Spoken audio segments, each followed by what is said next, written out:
Hi, this is Roger. This video shows how to download new or updated firmware to your Moxie sensor.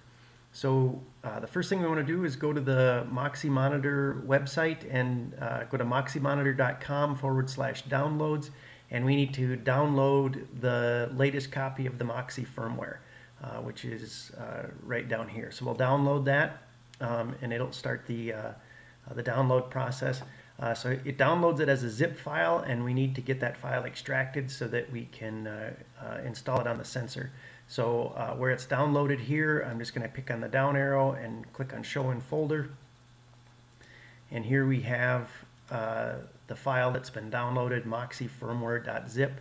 I'm going to right click on that and click on Extract All.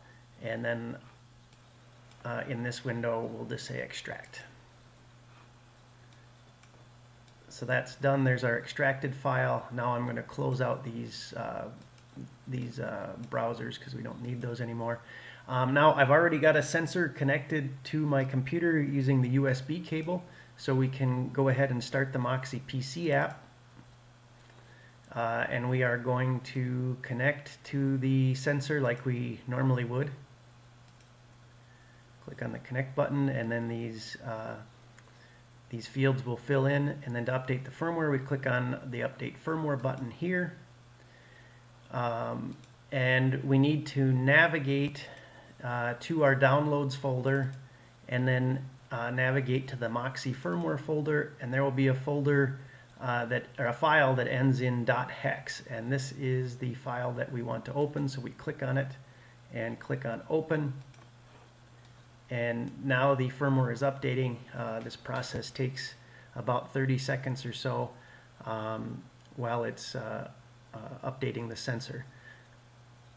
The biggest improvements we'll see out of the firmware update here are we'll have a battery charge level indicator that will show up on the PC app.